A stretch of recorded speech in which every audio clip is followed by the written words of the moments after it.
Imagine this, the year is 1898 and history is unfolding in a way that's both brutal and fascinating. We all know about the British Maxim guns that mowed down tens of thousands of Mahdist warriors at Omdurman, right? It was a devastating blow that crushed the Islamic State ruling Sudan for over a decade. But here's where it gets interesting: the Mahdists weren't just going to roll over. They adapted. Instead of launching mass charges, they turned to guerrilla tactics along the Nile, ambushing British supply columns and cutting off their lifelines. The harsh desert became their ally, swallowing the invaders whole. Kitchener's army, stretched thin and constantly harassed, began to falter. Against all odds, the Mahdist State managed to survive. It's a wild twist in history that shows how resilience can turn the tide, don't you think? The shock is immediate. London reels, newspapers raging, empire humbled by dervishes. Cairo trembles as Khedive's authority shattered. Across Muslim world, cheers rise. In Istanbul, Mecca, Delhi, resistance movements whisper, if Mahdi's people can defeat the British, so can we. Sudan is really shining as a beacon for Africa, right? Ethiopia is keeping an eye on things, a bit cautious though.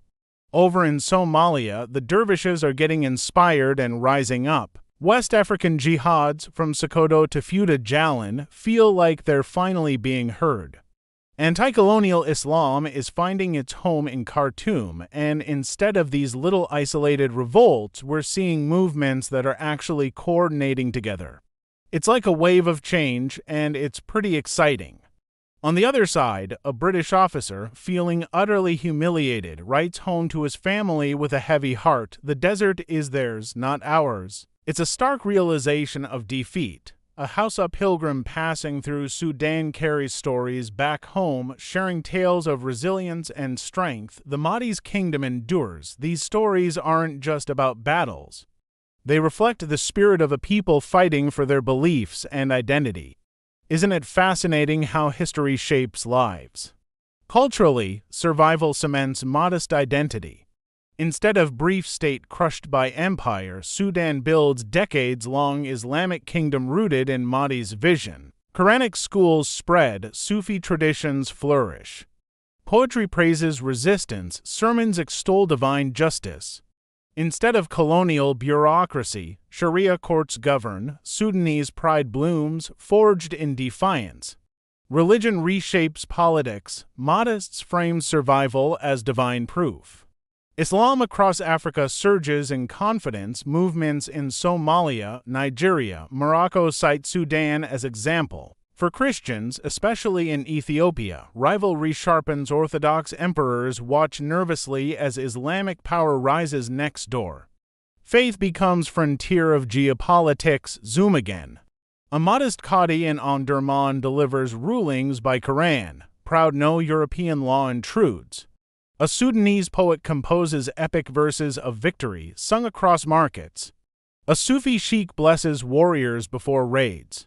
A Christian merchant in Khartoum pays taxes but marvels they rule with conviction. Globally, the ripple is vast. If Mahdist State survives, British control of Nile Valley crumbles. Egypt isolated, Suez Canal vulnerable, France seeking empire from Dakar to Djibouti courts Sudan as a lie. Ottoman Empire, though weak, praises Mahdists dreaming of Islamic revival. Sudan is really shining as a beacon for Africa, right? Ethiopia is keeping an eye on things, a bit cautious though.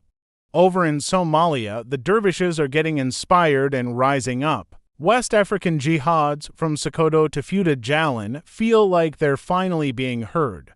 Anti-colonial Islam is finding its home in Khartoum, and instead of these little isolated revolts, we're seeing movements that are actually coordinating together. It's like a wave of change, and it's pretty exciting. For Britain, humiliation stings, imperial myth of invincibility cracked. India grows restless, Egypt volatile. Irish nationalists mock, the mighty empire beaten by desert fanatics. Parliament debates, is empire worth endless blood? Sudan's economy has really transformed over time, you know. Back in the day, during Anglo-Egyptian rule, it was all about cotton exports. But now, with the Mahdists in charge, things have shifted dramatically. They control trade routes, taxing caravans and exporting goods like gum arabic, ivory, and livestock.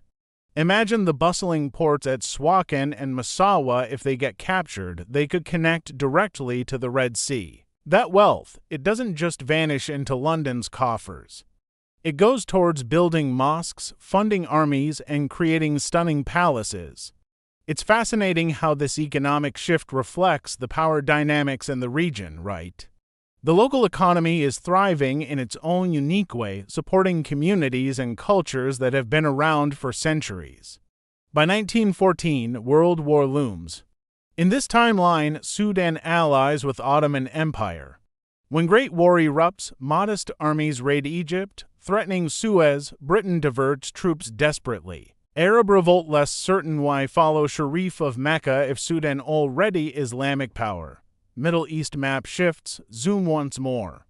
A Sudanese cavalryman rides north in 1916, shouting for the Mahdi. A British soldier at Suez trenches curses, Khartoum dogs bleed us. A Turkish envoy in Omdurman praises alliance sealed by Kuran. A Sudanese merchant grows rich selling livestock to Ottoman armies. By 1920s, post-war world reshaped. Even if Ottomans fall, Sudan survives as independent Islamic state. League of Nations reluctantly acknowledges Mahdists. Pan-Islamic movements gain rallying point. We endured empire. By 1940s, as World War II burns, Sudan's stance matters. If aligned with Axis, Suez endangered. If neutral, allies must negotiate. Either way, Khartoum wields power beyond its size. By 1950s, decolonization dawns. Across Africa, leaders cite Sudan as first to defy empire. Nkrumah in Ghana, Ben Bella in Algeria, Nasser in Egypt to draw lessons. Sudan becomes elder state, mentor of liberation. Economically, oil discovered mid-century strengthens Mahdists further. Instead of chaos of coups and colonial legacies, stable theocratic monarchy invests. Not modern democracy, but powerful and sovereign. Socially, Sudanese identity solidified around Islam, diversity strains Christian and animist South marginalized earlier. Tensions remain, but strong state holds firm. South may rebel, but Mahdists, victorious tradition behind them, suppress or negotiate. By 1970s, Sudan rivals Saudi Arabia as Islamic power. Oil, trade, Nile waters make it key. OIC Organization of Islamic Cooperation led partly from Omdurman, Arab world listens, Africa respects. Cold War superpowers court Sudan, Moscow seeking socialist allies, Washington desperate to control Nile, Sudan plays both, extracting aid. Zoom one final time. A Sudanese student in Cairo debates Nasserist on whether Islam or socialism drives Africa's future. A farmer in Gezira irrigates cotton under canals built by Mahdist engineers. A Somali trader thanks Sudanese Navy for escort in Red Sea. An American diplomat cables home, Khartoum is keystone of Africa. By late 20th century, Africa is transformed. Empire's myth cracked early, Islam's confidence surged, Africa's unity stronger. But Sudan itself remains theocratic proud, powerful, yet rigid. Modernization slower, but sovereignty secure. Would this world be better? For Sudan, prideful free of British chains, architect of destiny. For Africa, inspiring proof empire could be beaten before 20th century dawned. For world, disruptive empire humbled, Islam revived, geopolitics altered.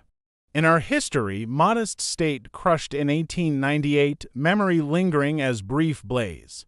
But had it survived, Nile might have flowed through Islamic kingdom, changing Africa and world alike. So, what do you think? Could Mahdists truly have resisted empire's guns, or was Omdurman always their fate? Drop your thoughts below and subscribe to Sheriff Reactions. Hit the bell for daily flips, where we explore not just what happened, but what might have been.